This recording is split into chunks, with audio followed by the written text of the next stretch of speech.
Vamos abrir a palavra do Senhor, que está em Lucas capítulo 8, versículo 40, 42 e depois 49, 56.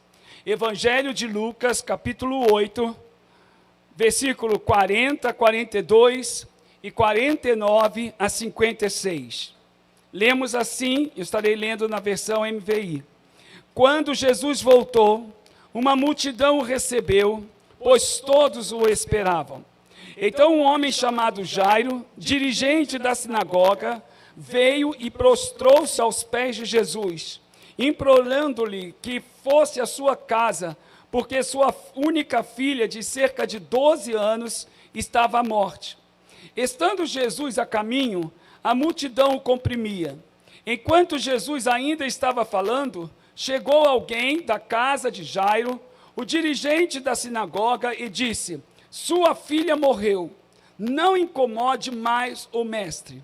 Ouvindo isso, Jesus disse a Jairo: não tenha medo, tão somente creia, e ela será curada. Quando Jesus à casa de Jairo chegou, não deixou ninguém entrar com ele, exceto Pedro, João e Tiago, e o pai e a mãe da criança. Enquanto isso, todo o povo estava se lamentando e chorando por ela. Não chorem, disse Jesus, ela não está morta, mas dorme. Todos começaram a rir dele, pois sabiam que ela estava morta. Mas ele a tomou pela mão e disse: menina, levante-se. O espírito dela voltou e ela se levantou imediatamente. Então Jesus lhes ordenou que lhe desse de comer. Os pais dela ficaram maravilhados, mas ele lhes ordenou que não contasse a ninguém o que tinha acontecido. Que Deus abençoe a sua palavra, a caminhada da graça. A caminhada da graça. A graça de Deus não é uma teoria suspensa nos céus. Ela é viva, ela é encarnada, ela é pulsante, ela tem forma, ela tem função e ela tem movimento. Em Lucas capítulo 8, esse capítulo que nós estamos lendo, conta-nos então a história de uma menina de 12 anos, filha de Jairo, que morre antes que Jesus chegue até ela. O ambiente desse texto está saturado de dor. Mas Jesus não se intimida com a dor, com a morte. Ele entra, ele toca, ele sopra. E o texto diz, o Espírito voltou imediatamente naquela menina e ela se levantou e comeu e teve uma vida ainda a seguir. Essa é uma caminhada da graça. Uma graça que caminha em direção à dor. Uma graça que caminha e toca alguém que está morto. Uma graça que caminha e sopra vida aonde tudo estava perdido. Nesta noite quero convidar você a caminhar com Jairo e com Jesus. Quero convidar você a uma caminhada na graça de Deus. Em primeiro lugar, esse texto nos mostra que a caminhada da graça começa com o caminho de Jairo. Jairo, ele era chefe da sinagoga. E é algo extraordinário o fato de que este homem, que fazia parte de uma instituição religiosa que não acreditava que Jesus era o Messias, que não acreditava que Jesus era o Rabi, que Jesus era aquele enviado por Deus, este homem que fazia parte dessa cultura, desse modus operandi, que ele vivenciava desde a sua meninice, ele não teve medo, ele ousou, contra toda a sua cultura, contra todos os seus amigos, com toda a sua religiosidade, de ir até Jesus. É uma caminhada da graça que começa com Jairo, saindo da sinagoga, saindo da sua casa, deixando aquilo que ele sempre creu, para ir até Jesus. Ele tinha muito a perder, mas em ir até Jesus, ele também tinha muito a ganhar. E é sempre assim.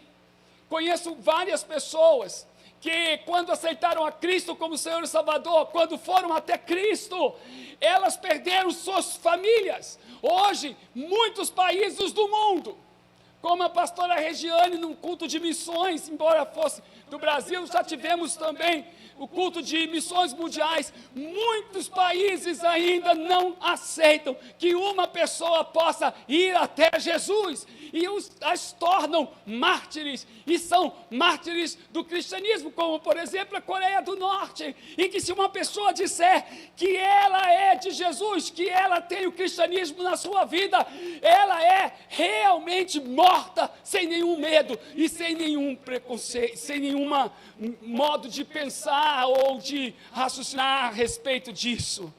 Então aquele homem, ele teve a coragem de ir até Jesus. Nós precisamos ter coragem de ir até Jesus.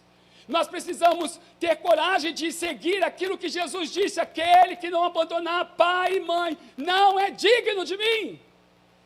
Precisamos ousar contra tudo que nós acreditamos.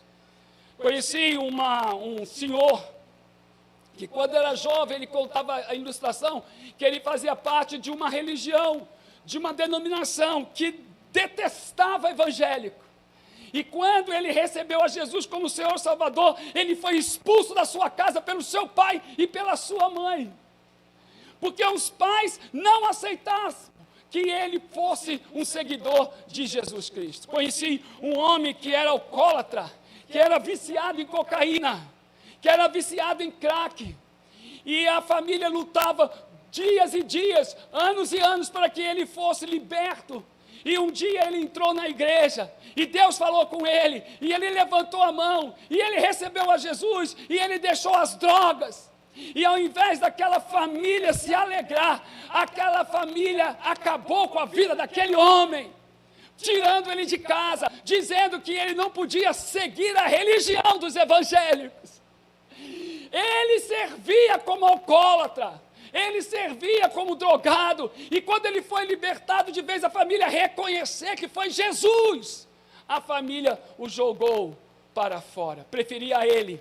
E ele dizia isso, que a família dizia: preferia você, bêbado, drogado, do que fazer parte da família de crente. Portanto, a gente acha que essa realidade, ela é uma realidade distante. Ela não é distante.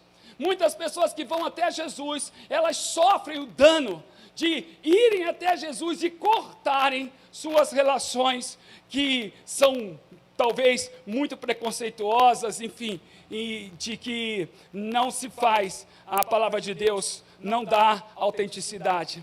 Em segundo lugar, na caminhada da graça, o caminho de Jairo, Jairo foi a Jesus com intencionalidade.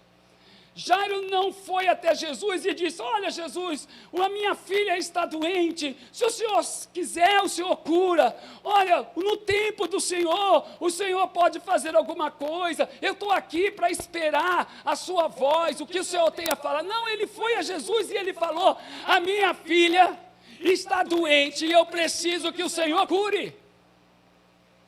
Muitas vezes nós não temos a bênção do Senhor, porque nós não temos a intencionalidade.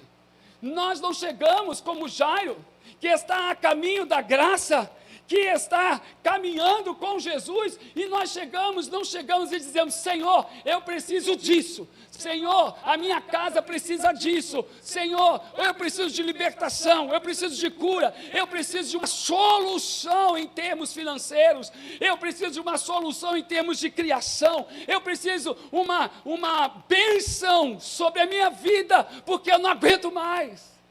Damos para Jesus meias palavras, falamos coisas que não têm muito a ver. Conta-se que um caçador, ele foi caçar e diante dele apareceu um tigre. E ele lembrou de uma instrução do seu orientador. Ele disse: olha, se você olhar nos olhos do tigre, o tigre não vai te avançar. Mas se você desviar os olhos, ele vai avançar em você e vai te estraçalhar. E é isso que ele fez. Ele olhou para os olhos do tigre e o tigre bateu em retirada. Sabe, nós precisamos olhar nos olhos dos nossos problemas. Muitas vezes os nossos problemas estão diante de nós e nós não conseguimos nomeá-los. Nós não temos coragem de dizer aquilo que é um problema. Nós disfarçamos os nossos problemas. Nós não assumimos os nossos problemas.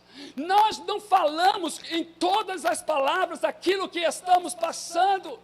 E Deus quer que a gente abra o coração sem hipocrisia. Abra o coração de uma maneira autêntica e que a gente diga sem medo: Senhor, eu quero isso. Jairo foi até Jesus e o texto diz que não só foi até Jesus com intencionalidade, mas ele foi com humildade. Ele se ajoelhou diante de Jesus. Eu acho muito interessante, não é? A gente olha alguns programas evangélicos na televisão. E às vezes eu fico pensando, né? A pessoa diz assim, os profetas, né? Fale para o Senhor, você tem que me dar essa bênção, não é? É direito meu, está na tua palavra, então eu exijo que o Senhor me dê. Eu ouço muito isso, e muitas vezes a gente não fala dessa maneira, mas a gente pensa dessa maneira. Qual é o pai que, se um filho vier dessa maneira exigindo alguma coisa, ele dará? Só se for louco, só se for uma pessoa desajuizada. Todos nós sabemos que, se nós queremos alguma coisa, nós devemos ir à pessoa de uma maneira educada, de uma maneira gentil. Esses dias eu estava falando com uma pessoa, falei assim: eu fui no gabinete do médico e eu falei que ele não era um bom profissional, que ele era isso. Aí depois que eu ouvi, eu falei assim: e aí? Aí ele ouviu, me deu o remédio e eu fui embora. Eu falei: a gente não ataca quem cuida da gente. A gente não enfrenta quem vai ser solução para a gente. Isso é loucura. Nós nos aproximamos de pessoas que vão nos abençoar de uma maneira humilde. Aonde eu estou também ajudando a igreja lá, Caminho Ideal, eu gosto da localização dela, é do lado do cemitério. E é bom para mim, porque eu tenho que andar do metrô e passar por toda a calçada do cemitério. E durante toda a minha caminhada naquela calçada, ele me faz lembrar o Senhor que eu sou pó, que não posso ter dura cerviz, que preciso ser humilhado, porque a palavra de Deus diz que aquele que se humilha será exaltado. Então nós precisamos ir até Jesus, e precisamos ir de uma forma humilde. Senhor, eu leio esse texto assim, aquele homem chegando e fala: Senhor, cura a minha filha. E não: Senhor, cura a minha filha. Senhor, cura a minha filha. E o texto diz que Jesus parou para conversar com aquele homem. Jairo teve que esperar o milagre. Nessa caminhada da graça, em que ele caminha em direção a Jesus, ele não só foi até Jesus, ele não só foi até Jesus com intencionalidade, ele não só foi até Jesus com humildade, mas ele teve que esperar um milagre na sua vida, na vida da sua família. É muito desafiador esse momento, né? A palavra de Deus diz que Jesus está ali, né, no meio do povo, e aquele Jairo chega, e Jairo pede a Jesus pela cura da sua filha, mas Jesus não vai imediatamente. Por que Jesus não vai imediatamente? Porque ele tinha outras curas para realizar. E então ele está parado ali resolvendo o problema das pessoas. E quando ele está ali, vem as pessoas da casa de Jairo, chega até Jairo e diz: agora o problema não é mais se está vivo, ela morreu. Jairo chega a Jesus pedindo a cura, mas agora o que vai acontecer não é a cura, é uma ressurreição. Jairo precisa esperar o milagre. Quantas vezes é difícil a gente esperar um milagre, não é? A gente quer que na hora que a gente ore, as coisas acontecem. Às vezes sim, mas às vezes não, como aconteceu nessa caminhada da graça, com Jairo indo até Jesus. Imagine um médico que recebe uma chamada urgente. Uma criança está com parada cardíaca, mas no caminho ele é parado por alguém com uma ferida aberta devido a um acidente de carro. Ele cuida rapidamente, mas não perde o foco. Cada passo desse médico é um passo para a vida. Assim também como esse médico, Jesus é o médico das nossas almas. Sua caminhada é cheia de intervenções, mas o destino é certo, a casa da dor. Jesus, ele não tem pressa para fazer o milagre, nós temos, mas ele não tem.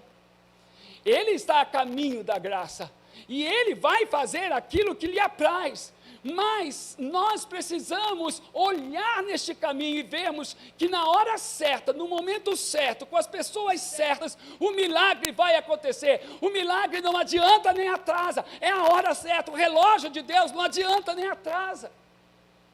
O nosso sim. A nossa aplicação prática é que você pode achar que Jesus está demorando, que a sua oração é interrompida, mas a graça está em movimento, é uma caminhada. Mesmo quando há desvio, o Espírito Santo está vindo em sua direção, então devemos confiar. A caminhada da graça sempre termina no toque da graça de cura, de ressurreição. Em segundo lugar, a caminhada da graça começa com o caminhar de Jesus. Em primeiro lugar, a caminhada da graça começa com o caminhar de Jairo. E agora nós vamos para um segundo momento. A caminhada da graça serve e começa com a caminhada de Jesus. Jesus dá uma palavra profética. E a palavra profética ela está dormindo. Chega a notícia de que ela está morta.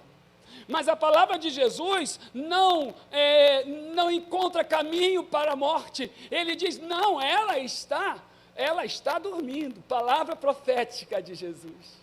Quantas vezes, não é? A gente tem coisas na vida que estão mortas. Quantas vezes nós já lutamos, já enterramos a 7 palmos abaixo da terra. E a gente vai para Jesus e diz, olha, eu não confio, eu não consigo, eu já tentei, eu já fiz de tudo, nada acontece, eu estou morto. E aí Jesus vira para a gente e diz, não está morto não. Você ainda respira, você está dormindo. Precisa acordar, mas você está dormindo. Que esperança extraordinária, que esperança poderosa, que quando nós levamos o cheiro da dor, a morte, o Senhor pega esse pacote e Ele ameniza, e Ele transforma em não morte, mas em um momento em que a pessoa está dormindo e que um dia será acordada. Quem da sua casa precisa e está dormindo e precisa acordar? Desperta tu que dormes, é a palavra de Deus que diz. Não considere na sua vida nada morto, porque se você for na caminhada da graça em Jesus, Ele transforma a morte em sono, ainda que seja profundo. Jesus vai à casa de Jairo, Ele chega na casa de Jairo, Ele vai aonde nós precisamos. Uma das bênçãos que a gente encontra na Bíblia é que a casa é um símbolo de aconchego. E Jesus gosta de estar onde a gente é mais tranquilo, ou onde a gente se sente mais à vontade. E Jesus, Ele podia dar uma ordem de onde Ele estava, como Ele fez outros milagres. Ele podia só falar, e a menina ressuscitar. Não, Ele vai à casa. Ele vai aonde o planto está, Ele vai aonde a dor está. Aquela menina estava morta, havia as carpideiras, que eram mulheres que eram contratadas pelos anfitriões, pelos donos da casa, para chorar. Então, aquela casa estava com a menina morta, a mãe chorando com certeza, e do lado de fora várias carpideiras chorando em voz alta. E Jesus chega ali no meio da dor, e Jesus chega no meio da morte. Jesus não veio para os sãos, Jesus veio para os doentes. Quando a gente se acha muito são, não precisamos de Jesus. Mas quando nos sentimos doentes, quando nos sentimos impotentes na nossa vida, na nossa saúde espiritual, física, mental, o Senhor pode entrar na nossa casa. O Senhor pode fazer um milagre na nossa casa. O Senhor pode transformar morte em vida. Você pode estar perdendo muita coisa na sua casa. Mas deixe Jesus entrar na sua casa, essa caminhada da graça, onde Jesus caminha para dentro da sua casa para fazer o milagre que precisa ser feito, o milagre do perdão, o milagre da abundância, o milagre da graça, o milagre da alegria, o milagre da felicidade, o milagre da prosperidade. Jesus chama Jairo para entrar no quarto com ele. Não só Jairo, mas também chama a sua mulher. Um alpinista estava preso em uma tempestade no alto da montanha. Ele recebeu uma mensagem pelo rádio que diz o seguinte: você não está perdido, está apenas esperando o resgate. Fique firme. Ao encontrar o alpinista, o guia não o carrega sozinho. Ele entrega uma corda e diz: você vai me ajudar a descer. Eu poderia fazer isso sozinho, mas não vou fazer, e eu quero que você participe do seu salvamento juntamente comigo. Juntos, ele desce passo a passo.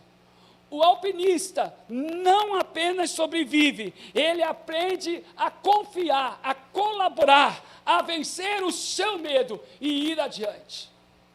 Assim como guia, Jesus não apenas declarou que a filha de Jairo estava viva, ele foi até lá, mas envolveu Jairo. Jairo e sua mulher tiveram que entrar dentro do quarto e tiveram que ter uma fé que se transformou em um grande milagre, uma fé passiva, porque não acreditava em Jesus, numa fé ativa, de que em Jesus o poder da ressurreição poderia estar. Então, essa caminhada da graça, esse caminho de Jesus, ele acontece com a participação nossa. Jesus não quer fazer milagres sozinho, Jesus quer nos convidar a entrar no quarto e juntamente com ele, vivenciar e crer que ele pode fazer. Todo mundo pode duvidar do milagre que a gente precisa, menos a gente. Todo mundo pode rir e caçoar da nossa crença, menos a gente.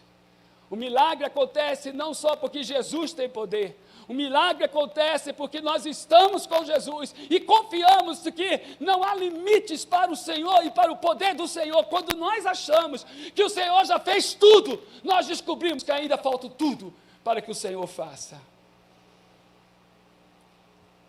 Em terceiro lugar e último, a caminhada da graça traz milagre. Jesus traz a ressurreição. Essa história, ela está inserida em outra história, ou a outra história está inserida nessa história. Esse texto começa dizendo que Jairo vai até Jesus nessa caminhada da graça. E Jairo pede para que Jesus cure a sua filha. Mas Jesus está na caminhada da graça e ele encontra a mulher do fluxo de sangue. E olha que extraordinária essa história, que está em Marcos também. A mulher de fluxo de sangue, ela tinha 12 anos, havia 12 anos com fluxo de sangue. E ela toca na orla de Jesus, Jesus disse que alguém me tocou, alguém teve fé e me tocou e de mim saiu virtude, e Jesus cura e aquela mulher vira uma adoradora, uma discípula, uma seguidora de Jesus. Agora, Jesus vai saber da notícia e ele está caminhando para uma menina. Não havia 12 anos de doença, mas ela tinha 12 anos. Não é uma coincidência. São realidades diferentes, mas com o mesmo propósito: ver e experimentar a cura e a salvação do Senhor. E é extraordinária essa passagem, porque quando Jesus chega, chama Jairo, ativando a sua fé, chama a mulher, ele olha para a menina e ele diz em hebraico a seguinte expressão: Talita cumi, que quer dizer, Talita é uma palavra hebraica para dizer cordeirinho, cordeirinha, e cumi, levanta. Então Jesus olha para aquela menina de 12 anos, ele diz assim: cordeirinha, levanta, levanta, e com certeza anda, não é? Jesus respeita, não é? Quem nós somos. Para alguns nós Para ele, alguns são cordeirinhos, para outros são bodes. Para uns são cordeiros, para outros é leão, mas o fato é que a cura, ela é personalizada. Às vezes a gente pensa assim, o Senhor agiu dessa forma na vida do Fernando, Ele vai agir da mesma forma na minha vida? Não, não. Ele vai agir com relação a quem eu sou, com o meu mundo e meus significados, minhas experiências, minhas dores, minha história diferente da outra pessoa. Quando Ele chega e Ele faz a cura pessoalmente, é personalizada. Aleluia por isso. E Jairo vê o Espírito de vida ressuscitar a sua filha. Diz o texto assim, é poderoso esse texto no grego. E o Espírito voltou à menina. Essa palavra Espírito é a mesma palavra ruan, a mesma palavra de Gênesis, quando Deus dá vida a Adão. Adão foi feito, não é, da terra, foi feito um boneco, em outras palavras, e diz a palavra que o Espírito de Deus foi soprado, e ele teve vida. Todos nós temos vida no momento em que há a fecundação entre o espermatozoide e o óvulo. Ali se repete a história do Éden, a vida, o Espírito do Senhor sopra e cria vida. E um dia, o Espírito do Senhor sairá de nós, e nós morreremos. Dizem, os médicos, que a morte não é dada, não é como certa, só porque parou-se de respirar. Mas precisa o cérebro parar de respirar. Mas espiritualmente, a morte é dada quando o Espírito sai da pessoa. E isso é poderoso. Há muitas pessoas em que o Espírito saiu, viu o céu, viu a realidade e voltou. Não houve uma ressurreição do corpo, mas houve uma ressurreição dada na dimensão espiritual. É por isso que às vezes a gente ouve, fulano morreu, e os médicos deram morte, e reviveu. Por quê? Porque o Espírito do Senhor ele é maior do que o coração, maior do que a mente, e uma vez que ele entre, ele muda todo o diagnóstico e todo o prognóstico. Eu creio no milagre do Senhor, na morte, na ressurreição e na vida. Jairo realmente viu a sua filha ressuscitar. Irmãos, já pensaram se você estivesse numa capela fúnebre e o pastor orasse, ressuscita, Talita cumi, e levantasse do caixão?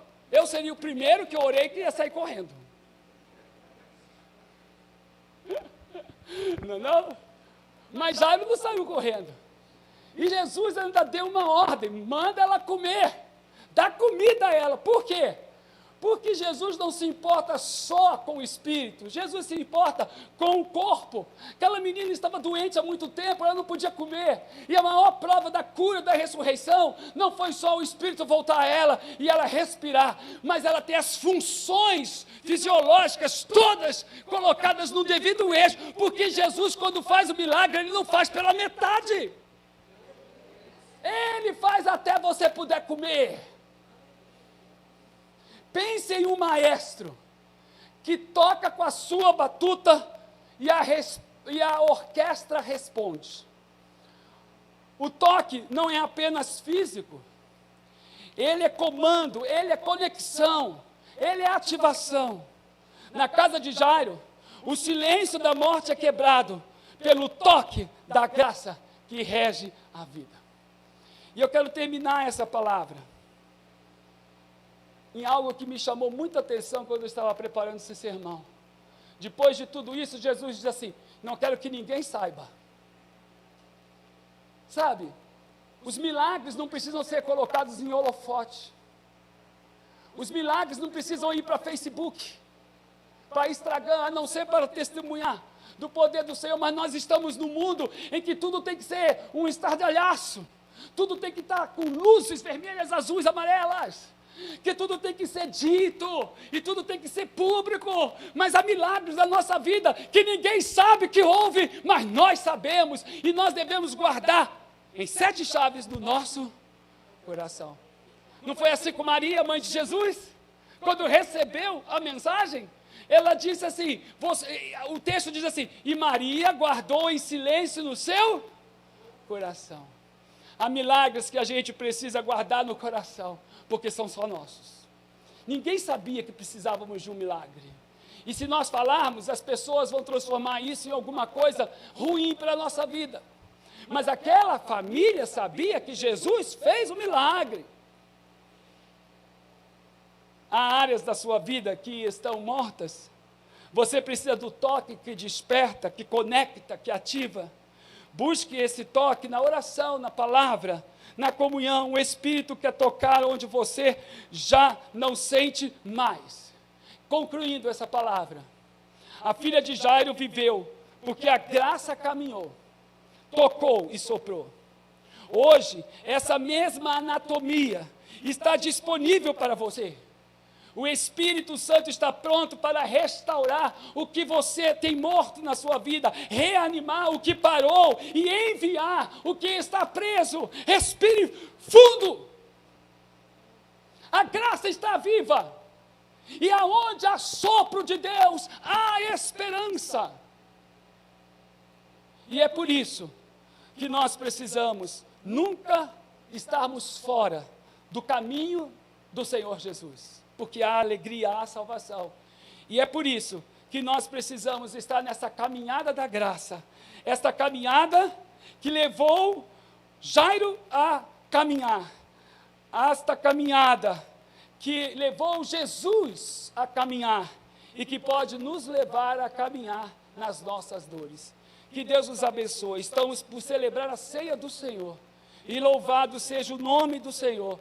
Porque no pão e no vinho a cura, porque no pão e no vinho a salvação, porque no pão e no vinho temos a certeza de que o milagre não só aconteceu lá há muitos anos atrás, ele pode acontecer quando eu como do pão, como eu como do vinho, quando eu digo em alto bom som, em testemunho, Ele é o meu Senhor e eu sou o seu súdito, Ele é meu rei e eu estou com Ele, o seu sangue está na minha vida e em nome dEle eu posso crer no amanhã, eu posso crer que o amanhã será melhor do que hoje. Aleluia.